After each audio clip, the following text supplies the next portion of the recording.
The Senate Judiciary Committee is expected to vote today on a Supreme Court Code of Ethics. The measure is based on codes of conduct that judges in lower courts have to sign. It would establish new rules requiring Supreme Court justices to disclose all expenses paid, travel or luxury gifts they receive. It would also require the justices to recuse themselves from cases linked to people or organizations that gave them certain kinds of gifts or external income. Seems to make sense. The Associated Press reports the judges would have to submit a written public statement if they decide not to recuse themselves on certain cases. The bill would also create a process for enforcing the new ethics rules and establish panels of lower court judges to review any alleged misconduct. It is unlikely to pass in the full Senate, needing 60 votes to overcome a filibuster. Well, don't really understand who would be against this. Why don't we ask the chairman of the Judiciary Committee, Senate Majority Whip Dick Durbin of Illinois, he's also Judiciary Committee member, Democratic Senator Sheldon Whitehouse of Rhode Island. You know, Senator Durbin, I'm just a dumb country lawyer, here we go. But it seems to me if ProPublica is showing that Justice Thomas and his wife got hundreds of thousands of dollars worth of gifts, that Neil Gorsuch was trying to sell a house for 2 years, and then magically a couple of weeks after he becomes a justice, it sells 2 weeks later to a law firm that has business before that committee. And you got Justice Alito going on trips, and not disclosing it. I'm serious here. Who could be against? Who could be against a set of rules just making sure these justices lay out to the American people the billionaires who are funding them? Joe, let me tell you something. This bill that Senator Whitehouse has worked on for a long time gets down to the basics. Do the 9 members of the Supreme Court deserve special treatment under the law, treatment not given to any other federal judge or any other member of Congress? I think the American people get this loud and clear, and that's why the opinion of the public on the court and its integrity is at an all-time low.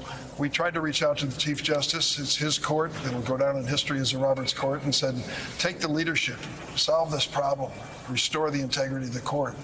He refused to come before our committee and has declined our invitations to be part of this process. That's why we're moving forward on the White House bill today.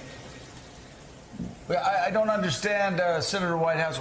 How could any Republican be against this, especially when you have reports that the Federalist Society is getting money to Ginny Thomas. Ginny Thomas also, again, along with Clarence Thomas, getting these benefits from billionaires. I don't understand what Republican could be against a set of ethics rules for the Supreme Court that apply to all other federal judges.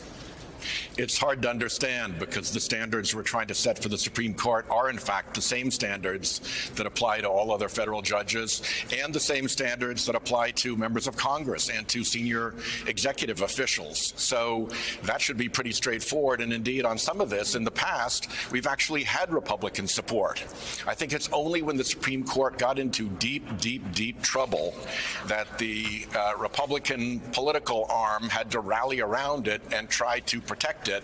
And frankly, I think it's something of a tell that the Republican Party in the Senate is defending the indefensible. And in some respects, it's actually evidence of how politicized this court is. So, Senator Durbin, can you simply explain the rules that you all are proposing and why you're proposing them? What events led up to this moment? Well, what led up to this moment, as Joe has mentioned, was the public disclosure through reporting of these gifts that have been given and procedures that have been taken by the members of the court that are entirely inconsistent with the standards for every other federal judge. I might add, Mika, as an aside here, the federal judges I've spoken to since this issue has become public are not very happy about being lumped in with the Supreme Court justices who are asking for this special treatment. But a code of conduct, a system for complaints against members of the court, a disclosure requirement, a recusal from court cases where there is a conflict of interest. These are the fundamentals that apply to all other federal judges except for the 9 Supreme Court justices. So, Senator Whitehouse, we hear all the time that Chief Justice Roberts is an institutionalist, that he cares so very deeply about the reputation of the highest court in the land, but yet he's refusing even to discuss this with you guys and your colleagues there in the Senate. How do you explain that? And if he doesn't change course, how damaging do you feel it is to the reputation of himself and his court? Well, I think in terms of trying to solve this within the Supreme Court, he runs into vociferous objections by Thomas and Alito, and he has to explain to the public why he doesn't move forward anyway. On the other side, he could move forward through the Judicial Conference, which is the administrative body of the judiciary through which he chairs. And I think his recent hint that he knows that there's more that needs to be done signals that the Judicial Conference might be prepared to do more. So I hope he rises to the occasion and either working through his colleagues on the Supreme Court or through his colleagues on the Judicial Conference takes the necessary steps. But we feel it's important to move forward now since none of that has yet happened.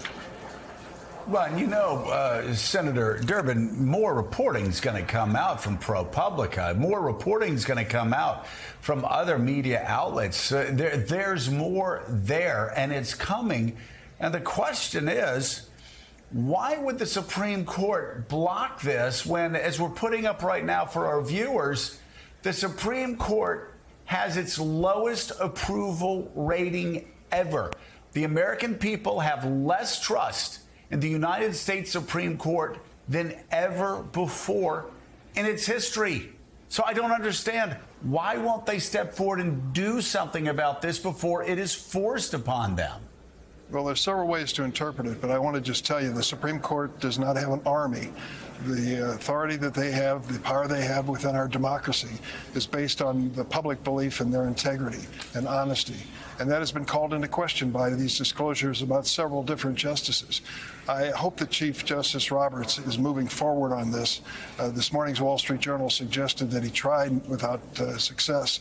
But the increased publicity, the negative publicity, and the current standing of the court that you just mentioned is proof positive that he cannot wait any longer. That's why we're moving this morning on the Senate Judiciary Committee.